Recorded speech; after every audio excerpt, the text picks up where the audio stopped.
Pluto जो कभी हमारे सोलर सिस्टम का हिस्सा हुआ करता था, 9वें ग्रह के रूप में वो आज भी हमारे वैज्ञानिक और लोगों को हैरान करता रहता है।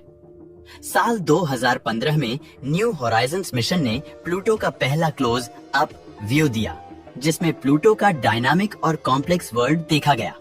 वास्तव में प्लूटो पर ग्लेशियर्स के ऊंचे ऊंचे माउंटेन और एक हेवी एटमॉस्फेयर देखा गया। इन खोजों ने प्लूटो को और भी ज्यादा रहस्यमय बना दिया। लेकिन जैसे जैसे हम प्लूटो के बारे में और जानकारी लेते गए, एक बहुत ही अजीब सवाल हमारे सामने था। क्या इस आईसी वर्ल्ड के अंदर कहीं छुपी हुई लाइफ हो सकती है? पहली नजर में तो लगता है कि प्लूटो लाइफ के लिए नहीं बना। यहाँ का टेम्परेचर एक्सट्रीमली कोल्ड है, लगभग -225 डिग्री सेल्सियस। ये सूरज से इतना दूर है कि सूर्य की बहुत ही कम सनलाइट रिसीव कर पाता है। लेकिन वैज्ञानिक को लगता है कि प्लूटो के फ्रोजन सरफेस के नीचे लाइफ के लिए कुछ जरूरी इंग्रेडिएंट्स छिपे हो सकते हैं। आइए चलते हैं प्लूटो के एक अनजाने सफर पर और जानते हैं इस डिस्टेंट वर्ल्ड की मिस्ट्रीज के बारे में। सबसे पहले प्लूटो की कंडीशंस पर नजर डालनी होगी। प्लूटो काइपर बेल्ट में लोकेटेड है, जो प्लूटो के पार एक रीजन है जिसमें आईसी बॉडीज और अर्ली सोलर सिस्टम के अवशेष मिलते हैं। प्लूटो एक जमी हुई दुनिया है, एक ऐसी दुनिया जिसकी सरफेस प्राइमरीली नाइट्रोजन आइस की बनी है। इसके अलावा मीथेन, कार्बन मोनोऑक्साइड और वाटर आइस के ट्रेसेस भी यहाँ पर पाई जाती है। प्लूटो का सरफेस टेम्परेचर जो लगभग -225 डिग्री सेल्सियस के आसपास रहता है। इतनी एक्सट्रीम कोल्ड कंडीशंस की वजह से यहाँ पर मौजूद सारा सरफेस वाटर पूरी तरह से जमा हुआ है, जो इसे लाइफ के लिए एक अनलाइकली एनवायरनमेंट बना देता है। जब न्यू होराइजन्स मिशन ने प्लूटो के आइसी क्रस्ट के नीचे एक ओशन की प्रेजेंस का पता लगाया, इस हिडन ओशन के सबूत हमें प्लूटो के ही एक सरफेस फीचर से मिले हैं, जिसका नाम है स्पुतनिक प्लैनेटिया, जो एक बहुत बड़ा दिल के आकार का इलाका है। ये एरिया नाइट्रोजन और मीथेन के एक जायंट आइस शीट के रूप में जाना जाता है।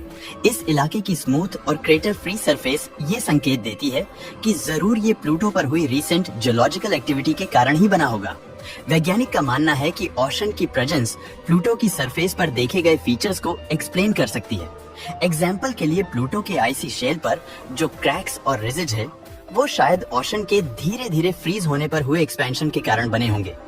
साथ ही न्यू होराइजन्स मिशन ने प्लूटो की सरफेस पर अमोनिया के होने के हिंट्स भी दिए थे, जो प्लूटो पर एक लिक्विड ओशन के संकेत हो सकते हैं, क्योंकि अमोनिया एक एंटी फ्रीजिंग एजेंट की तरह काम करता है, जो वाटर के फ्रीजिंग पॉइंट को कम कर देता है, जिससे संभावना है कि इतने कम तापमान पर भी प्लूटो पर तरल पानी के भंडार छिपे हुए हैं। अगर प्लूटो के पास वाकई कोई सब सरफेस ओशन है, तो ये लाइफ के लिए एक पोटेंशियल हैबिटेट हो सकता है और ऑर्गेनिज्म बिना सनलाइट के भी सरवाइव करती हैं और केमिकल एनर्जी पर डिपेंड करती हैं।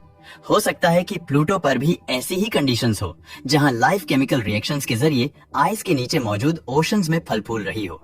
लेकिन प्लूटो का सरफेस काफी वैरायटी वाले टेरेन से भरा पड़ा है, जिसमें ऊंचे माउंटेन्स और गहरी घाटियां भी शामिल है, और एक बहुत बड़ा हार्ट शेप का रीजन है, जो एक बहुत बड़ा आइस है जो मोस्टली नाइट्रोजन आइस से बना हुआ है। प्लूटो के जियोलॉजिकल एक्टिविटी का एक और एविडेंस प्लूटो के माउंटेन से मिलता है। ऐसे पहाड़ जो मुख्य रूप से वाटर आइस के बने हुए हैं।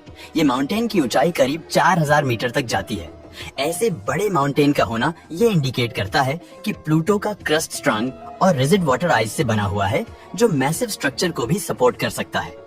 लेकिन सवाल ये है कि इन एक्टिविटीज को ड्राइव करने वाला फैक्टर आखिर क्या हो सकता है। एक बहुत ही स्ट्रेंज पॉसिबिलिटी रेडियो एक्टिव से जनरेट होने वाली हिट भी हो सकती है, जो शायद प्लूटो के कोर में हो रही होगी। जब radioactive elements break down होते हैं, तो वो हिट रिलीज करते हैं, जो शायद एक सरफेस ओशन को मेंटेन करने और प्लूटो के सरफेस पर जियोलॉजिकल एक्टिविटीज को ड्राइव करने के लिए एनफ हो सकती है। एक और बहुत ही अजीब पॉसिबिलिटी है क्रायोवोल्केनिज्म, यानी कि आइस वोल्केनोज का होना। क्रायोवोल्केनोज वाटर अमोनिया या फिर मीथेन से बनते हैं। न्यू होराइजन्स ने प्लूटो की सरफेस पर कुछ बहुत बड़े लार्ज स्ट्रक्चर को ऑब्जर्व किया था, जो कि क्रायोवोल्केनोज हो सकते हैं। अगर प्लूटो पर ऐसे प्रोसेसेस हो रही है, तो ये इसके आईसी सरफेस के नीचे हैबिटेबल एनवायरनमेंट्स क्रिएट कर सकती है। अगर प्लूटो पर सब सरफेस ओशन मौजूद है, तो ये लाइफ के डेवलपमेंट के लिए एक स्टेबल एनवायरनमेंट प्रोवाइड कर सकती है।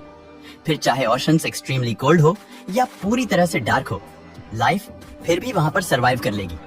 वो केमिकल रिएक्शंस पर एनर्जी के लिए डिपेंड हो जाएंगे। लेकिन अभी तक हमें वहां पर लाइफ का कोई डायरेक्ट एविडेंस नहीं मिला है। सब सरफेस ओशंस और जियोलॉजिकल एक्टिविटीज के कोई प्रूफ नहीं। प्लूटो की मिस्ट्रीज आज तक सॉल्व नहीं हुई है और उन्हें अनकवर करने की जर्नी तो अभी बस शुरू ही हुई है। दोस्तों, आपका इस विषय पर क्या कहना है? हमें अपनी राय नीचे कमेंट सेक्शन में जरूर बताइए।